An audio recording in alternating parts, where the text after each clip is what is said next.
Della Llorente Leonor is a Filipino disability and anti-poverty advocate, serving as a Sectoral Council Member of the National Anti-Poverty Commission, representing persons with disabilities in national policy. She has also contributed to disability inclusive development as an intern, moderator, and captioner at the Institute on Disability and Public Policy and worked on the ASEAN 2020 baseline study on the SDGs. Hello, Della. Welcome to Coffee with Apna. Great to have you. And after a long time that we have been waiting to talk to you for Coffee with Apna, it's today. It's like great to have you. Thank you so much for inviting me, Abha, right? My pleasure. Thank you so much. Yeah. Yeah. So when we talk about disability, accessibility, and everything, so can you share one personal experience where lack of accessibility created a barrier for you, and how that Well, moment shaped your journey as an accessibility advocate? well, I still remember a moment that shifted something deep within me, not as an abstract policy problem, but as a real barrier. I'm working in a call center Okay. way back 3 years ago, and I was not given accommodation. For Mm-hmm. example, we have a break for 1 hour, so we have to come from the fourth floor going to the cafeteria, the first floor, and I'm using a walker Okay. for. So I was so a little bit disappointed because I should I should maybe ask additional time because when you say 1 hour, that would take me like 30 minutes to walk down the elevator and go to the cafeteria, another 30 minutes. And when you want to eat, right? So it would take you another 15 to 20 minutes. So that place is a little bit not welcoming, and their restrooms are not available. It's full of it's like a storage room full of different stuff, Mm-hmm. and I was asking for like accommodation about the center because I do that from 9 p.m. till in the morning. So that's why I realized that it's a struggle painfully to get in the office and doing the job well because you have to concentrate on your work too. So that day crystallized for me the difference between policy on paper and access in practice. Yeah. So policies may promise inclusion, but without enforcement, accountability, and lived experience at the decision making table, well, accessibility remains invisible Right. until it blocks someone's path physically and symbolically. This moment didn't make me bitter, it made me determined. It reminded me that accessibility isn't a nice to have, it is a human right, and Yes. that does be fought for every door, every consultation, every policy draft. Yeah. Yeah. Yeah. So you work at the national policy level with anti-poverty commission. What one change you have observed when lived experiences of persons with disabilities actually included in policy making, and what still needs to be done?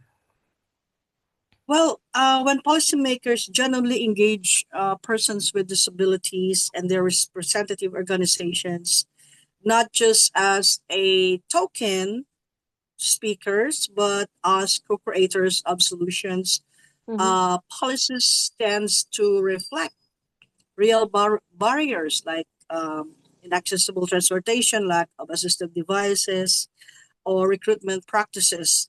Um, I'm so lucky that we are on the policy, the department of the National Anti-Poverty Commission, the Persons with Disability Council do create a lot of policy focusing on different types of programs, especially this accessibility, disaster risk reduction, education, and a lot more. So, what still needs to be done? Despite progress, there are really a lot of gaps happening, right? So, in the implementation and enforcement, laws may exist.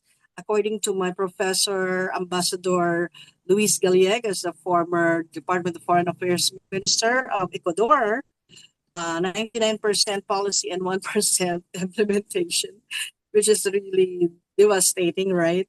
So that's one, implementation enforcement, accessible services and data. We need critical areas like disability data collection and disability inclusive employment. But in the Philippines, we don't have one single data that may reflect the total number of persons with disability or their location. We have the we have the we have the director. We have the Philippine um, Philippine list of persons with disability with IDs, but Mhm. that is not related to other data. So it's quite not focused.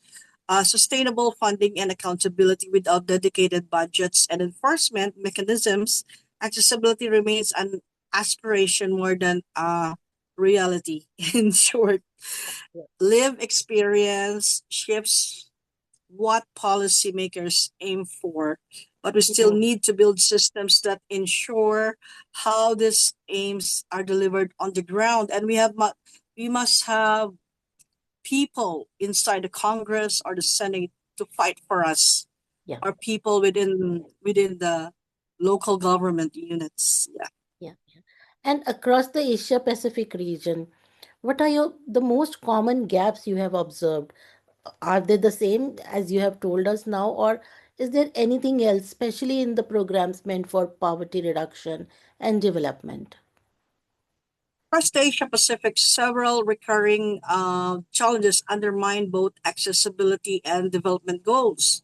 Of Hmm. course, physical barriers remain the number one problem for public transport, roads, public buildings, and service often lack ramps, tactile guides, audible signals, and universal design standards. They may mean just the accessible toilets, but the science. But other than that, we still have other people with disabilities who needs attention.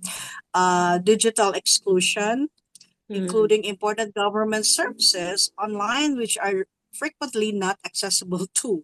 So visual, hearing, and cognitive or motor disabilities don't usually cannot access those. A policy implementation gap. So some countries have strong disability policy frameworks on paper, most of us in the Asia Pacific region, but enforcement, resourcing are weak, leading to slow or stalled change. Intersectional disadvantages in development initiatives. Uh, Persons with disabilities are overlooked in mainstream poverty reduction, climate action, education, and employment programs, yet persons with disabilities face multiple overlapping barriers that increase the risk of poverty. So these gaps underline why accessibility cannot be denied, or cannot be you cannot deny the fact that we need it. It must be integrated into anti-poverty and development strategies from the earliest stage. Yeah. So, for organizations, policymakers, and even the common citizens, the general citizens who are listening to us right now, what are two or three simple actions or powerful actions that can be taken to make accessibility real, not just a checklist? Where I can suggest some concrete human-centered steps beyond checklists with the organizations, policymakers, and the policies or the citizens can take right now, where center live experience at every step. So when you're designing a program, nothing about us without us, right? So we will never understand someone who's a person with disability unless you are a person with disability, or someone in the family is a person with disability. So those voices could ensure priorities much to real life. Are they going to wait for the time that they become person with disabilities to do something, or they'll do it now? So that's my challenge to them. We will champion universal design everywhere, which is impossible, but we have to advocate for universal design in our own workplace, school, local public spaces, and insist that accessibility is as fundamental as safety, as sanitation is part of our lives. My Yeah, wheelchair is my life. It's in my body. It's like my dress that I wear every day that I need, right? It's true. my walker is my is a part of my system. It's already a part of my clothing, Yeah. right? So, and we should build awareness and responsibility. Let's do this often, share stories, challenge assumptions, and educate those around us. Because everyday kindness and understanding break down stigma as effectively as laws can break down steps. So these actions transform accessibility from a requirement into a living reality. Yes, yes. Asia Pacific Network for Accessibility works on setting non-negotiable accessibility standards across the region. From your experience in policy and grassroots advocacy, how can such networks like APNA better support governments and organizations to move from intentions to actual implementation of accessibility? Well, Asia Pacific Network for Accessibility is on the right track now to help government and organizations move from intent to implementation. From your policy and grassroots advocacy experience, we can see in our experience as a group, we have lots of experience, accessibility champions.